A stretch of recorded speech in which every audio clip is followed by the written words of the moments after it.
매년 다가오는 성탄절인데 이 성탄절의 의미를 우리가 단지 그냥 기쁜 시간, 즐거운 시간으로 넘어갈 것이 아니고 왜 이 성탄절이 있게 됐는지를 우리가 생각해 봐야 될 것 같습니다. 요셉과 약혼한 마리아가 동거하기 전에 임신을 한 것입니다. 그러나 성경을 보니까 이 마리아가 임신한 게 성령으로 되었다 그러지만 요셉은 이것을 알 리가 없지요. 오히려 당시 유대사에서는 결혼하기 전 정혼녀가 나랑 결혼도 하기 전에 동침하기도 전에 임신을 했다 그러면 사람들을 몰고 가서 증인으로 세우고 그 정혼녀를 돌로 쳐 죽여도 아무런 문제가 없는 그런 사회. 그런데 성경에 보니까 요셉은 의로운 사람이라 그랬어요. 이것을 굳이 드러내지 않고 그냥 조용히 혼인 관계만 정리하려고 했다. 이렇게 말씀하고 있습니다. 저는 지난 시간에 마리아를 생각해 보면서도 그때도 요셉을 잠깐 언급했지만 이들의 어떤 순종의 모습들이 사실은 그들의 의가 아니고 결국은 마리아와 요셉을 통해서 예수 그리스도께 오신 것은 하나님께서 베푸신 은혜다라는 얘기를 했었어요. 그럼에도 불구하고 오늘 본문에서 소개된 요셉이 의로운 사람이다라는 모습을 보면서 또 그리고 천사가 마리아가 더럽혀져서가 아니라 마리아가 잉태된 아이는 성령으로 잉태된 것이다. 이 말을 듣고 나서 그가 즉각적으로 마리아를 데려와서 보호하는 그런 모습을 보면서 이게 바로 우리 예수 믿는 사람들의 성품이어야 되지 않겠는가 그런 생각을 해봤어요. 여러분, 악한 사람은요 악한 일을 위해서 악한 그릇으로 쓰임받는 거예요. 그러나 의로운 사람, 하나님의 말씀에 순종하는 사람은요 하나님의 선한 뜻을 위하여서 선한 그릇으로 쓰임받게 되는 거예요. 저는 우리 사랑장로교회 성도들이 하나님의 선하신 일을 위하여 이 시대 속에서 선하게 쓰임받는 그런 성도들이 다 되시기를 주님의 이름으로 축원합니다. 요셉이 드러내지 않고 조용히 관계를 정리하려고 했을 때 주의 사자가 꿈에 요셉에게 나타났어요. 현몽했다는 게 꿈에 나타났다는 소리예요. 이 주의 사자가 요셉에게 전한 메시지는 굉장히 놀라운 것이었어요. 크게 보면 이 메시지 내용이 두 가지죠. 첫 번째는 그의 아내가 될 마리아가 잉태된 그 아이는 성령으로 된 것이라는 거예요. 다른 방법이 아니고 성령께서 그 하나님께서 특별하신 방법으로 잉태하게 하셨다라는 거예요. 두 번째는 아들을 낳을 것인데 그 이름을 예수라 하라는 거예요. 이 예수라는 이 이름이 사실은 헬라어로도 예수예요. 이걸 이제 영어로 할 때는 헬라어 이 예수 발음이 이게 J 발음이 돼서 지저스로 번역이 됐지만 우리 한국말은 언어 그대로 번역. 헬라어도 예수고 그 이름의 뜻이 구원자예요. 오늘 본문에서도 그 이름을 짓는 이유를 그가 자기 백성을 그들의 죄에서 구원할 자이기 때문이다. 이렇게 밝히고 있는 것이죠. 사랑하는 성도 여러분, 하나님께서는 이 세상을 창조하셨어요. 그렇죠? 그리고 창조된 세상을 보시면서 보시기에 좋았더라 말씀하셨어요. 여섯째 날 아담을 만드시고 그 아담을 만드신 것도 보시니까 보시기에 좋았더라 그렇게 말씀하셨어요. 그리고 창세기 1장 28절 말씀에서 이렇게 이야기를 하셔요. 우리 한번 같이 읽어보겠습니다. 자, 시작. 하나님이 그들에게 복을 주시며 하나님이 그들에게 이르시되 생육하고 번성하여 땅에 충만하라. 땅을 정복하라. 바다의 물고기와 하늘의 새와 땅에 움직이는 모든 생물을 다스리라 하시니라.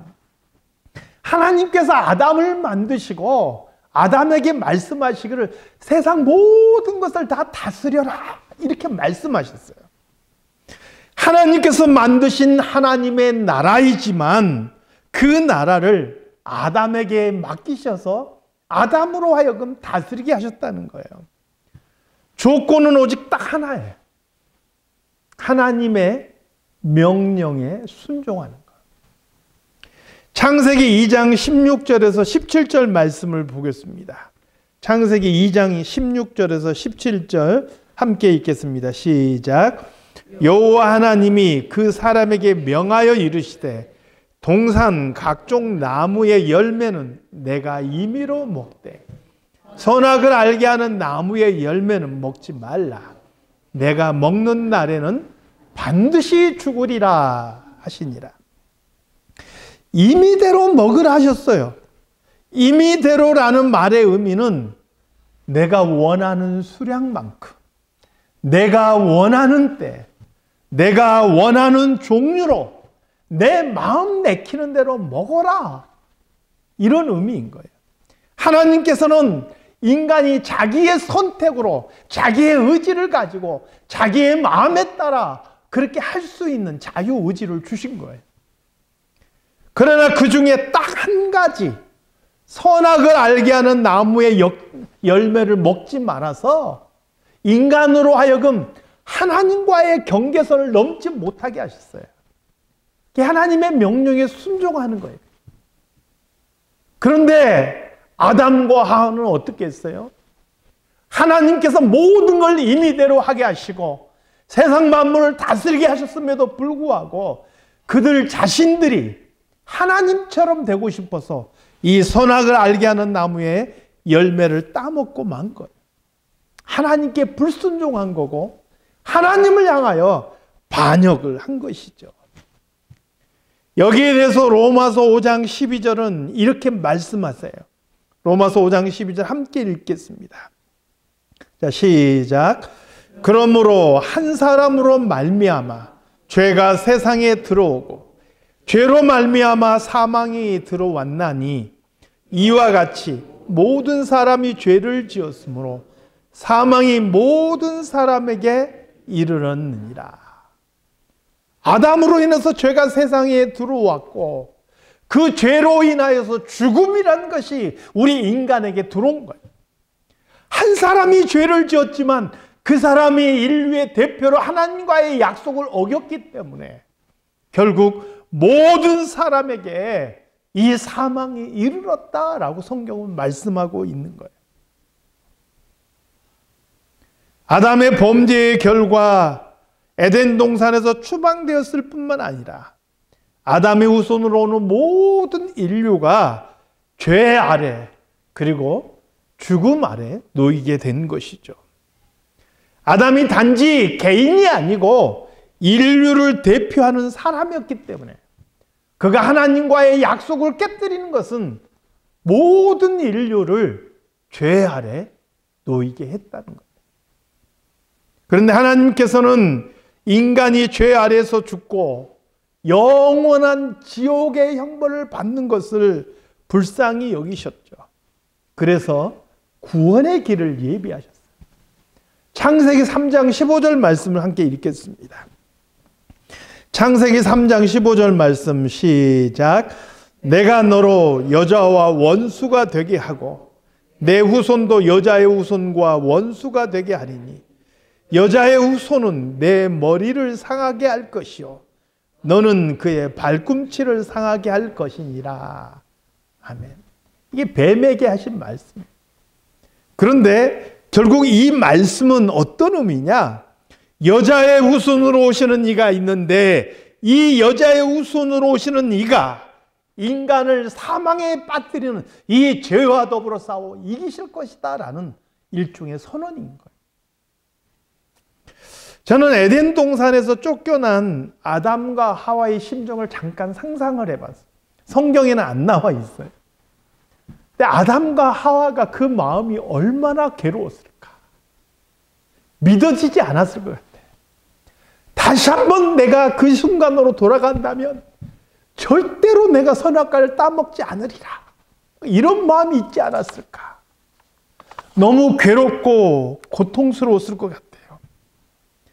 그런 그들에게 유일한 희망이 되는 메시지가 있는데 바로 창세기 3장 15절이에요. 여자의 후손. 그 여자의 후손이 바로 이 죄와 사망에서 우리를 건진다라는 거예요. 그래서 창세기 4장 1절에 보니까요. 에덴에서 쫓겨난 이 아담과 하와가 이 동침에서 아이를 낳아요. 근데 이 아이의 이름을 가인이라고 지어요. 가인의 뜻은 뭐냐면 얻었다는 거예요. 이야! 드디어 우리가 얻었다. 무엇을 얻었어요? 아들을 얻었다. 그래서 뭐라고 외칩니까? 4장 1절에 보니까 내가 여호와로 말미암아 등남하였도다. 이렇게 외쳤어요. 그런데 히브리어 원문에는 여호와로 말미암아 여기서 말미암아라는 말이 없어요. 그러니까 해석을 좀 다시 해봐야 되는데 어떤 의미가 되냐면 내가 여호와 곧 아들을 낳았다. 이 하와는 자기가 하나님 그 아들을 낳았다라는 거예요. 그러니까 지금 가인을 낳고 나서 내가 하나님께서 약속하셨던 그 여자의 후손 바로 그 아들을 낳았다라고 외쳤다는 거예요. 이게 무슨 의미인지 아세요? 아담과 하와가 죄로 인하여 자기들의 그 잘못으로 인하여 고민하고 고통받는 중에 얼마나 여자의 후손을 고대하고 기다렸는지를 볼 수 있는 거예요. 그래서 자신들이 아들을 낳고 바로 우리가 하나님의 약속하신 그 아들을 얻었다라고 외쳤던 거예요. 그러나 실상 가인은 여자의 후손이 아니었던 것이죠. 왜 그렇습니까? 아담 자신의 혈통을 따라오는 모든 후손은 다 죄 아래 놓이게 됩니다. 그래서 그들은 이 죄의 문제를 결코 해결할 수가 없어요. 죄인을 용서하거나 구원할 수 없는 것이죠. 그런데 하나님께서 놀라운 약속을 주세요. 이사야 7장 14절 말씀을 보겠습니다. 이사야 7장 14절 말씀. 자, 시작. 그러므로 주께서 친히 징조를 너에게 주실 것이라. 보라, 처녀가 잉태하여 아들을 낳을 것이요 그의 이름을 임마누엘이라 하리라. 이 말씀을 오늘 본문 23절에서 인용하고 있는 거예요. 본문 23절 말씀도 함께 같이 읽어보겠습니다. 자, 시작. 보라, 처녀가 잉태하여 아들을 낳을 것이요 그의 이름은 임마누엘이라 하리라 하셨으니 이를 번역한즉 하나님이 우리와 함께 계시다 함이라. 이 땅에 오는 모든 아담의 후손은 죄 아래서 탄생하는 거예요. 그래서 하나님께서는 인간을 죄에서 구원하시기 위해서 죄 없이 이 땅에 탄생할 여자의 후손을 보내셔야 돼요. 그래서 어떻게 보내신 거예요? 친히 동정녀에게 성령으로 잉태되셔서 하나님 바로 그분이 이 땅에 내려오셨다는 거예요.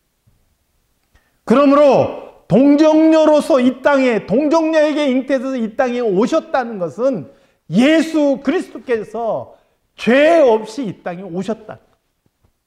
왜 그렇게 오셔야 됐어요? 죄인 된 우리를 구원하기 위해서인 거죠. 고린도전서 15장 22절에서 사도 바울은 이 사건을 아담의 범죄와 연결해서 이렇게 말씀해요. 같이 한번 읽겠습니다. 자, 시작. 아담 안에서 모든 사람이 죽은 것 같이 그리스도 안에서 모든 사람이 삶을 얻으리라. 아멘. 성탄절은 단순한 날이 아닌 거예요. 아담 이후로 모든 일과 죄로 인해서 고통받는데 그 죄와 사망의 고통에서 인류를 구원하시기 위해서 하나님께서 성경에 약속하신 대로 동정녀에게 성령으로 잉태되셔서 이 땅에 오신 날이라. 그래서 누가복음 2장에서 주의 사자가 목자들에게 뭐라고 이 예수 그리스도의 탄생의 소식을 전합니까? 큰 기쁨의 좋은 소식이다. 이렇게 전하는 것을 보게 됩니다. 사랑하는 성도 여러분, 그래서 성탄절은 단순한 그냥 공휴일이 아닌 거예요. 우리가 연말에 그냥 연말 기분 내고 즐기는 그런 날이 아니에요. 파티하고 막 밤새고 이런 날이 아닌 거예요. 보다 더 근본적으로 예수님께서 하나님이신 그분이 이 땅에 사람의 몸을 입고 오셔서 우리를 죄에서 구원해 주신 구원의 날이다라는 것을 우리는 잊지 말고 기억해야 하는 거예요. 사랑하는 성도 여러분, 예수님께서 하늘 보좌를 버리시고 이 땅에 처녀의 몸에 나심으로 인하여서, 그리고 그분이 이 땅에서 십자가를 지심으로 인해서 우리가 구원받았다는 사실을 잊지 말고 기억하시기 바랍니다. 성탄절을 지내면서 더 그리스도의 은혜를 기억하고 더 감사하는 시간을 가져야 돼요. 연말의 분위기에 휩쓸려서 그냥 성탄의 분위기에 그냥 무슨 할로데이라 해서 그런 분위기에 휩쓸려서 지낼 것이 아니고, 오늘 우리 예수 믿는 사람들만큼은 더 성탄의 그 정신에 충실해야 한다는 거예요.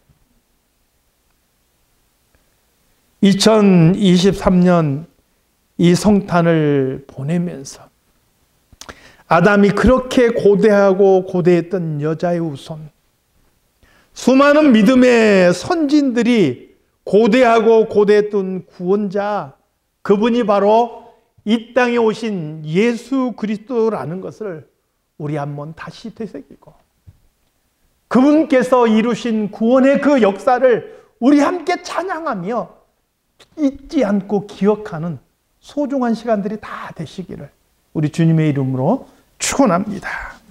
기도하겠습니다. 하나님 아버지, 세상이 해피 할로데이라고 정말 이 연말 분위기에 휩쓸려서 요동합니다. 많은 사람들이 크리스마스 캐롤을 부르며 기뻐합니다. 그러나 정작 이 성탄절이 무엇을 위해서, 왜 예수님께서 오신 날인지를 잊어버리고 살 때가 너무나 많이 있습니다. 하나님, 오늘 우리들은 이 성탄절의 그 깊은 의미를 마음속에 깊이 되새기게 하시고, 이것이 얼마나 큰 은혜요, 얼마나 감사한 일인지를 다시 한번 기억하는 그런 시간들이 되게 하여 주시옵소서. 그래서 우리가 입을 열어서 메리 크리스마스를 외칠 때마다 우리의 마음속에 주님을 향한 그 사랑과 주님을 향한 그 감사가 더 풍성해질 수 있게 도와주시옵소서. 감사드리며 예수님의 이름으로 기도드리옵나이다. 아멘.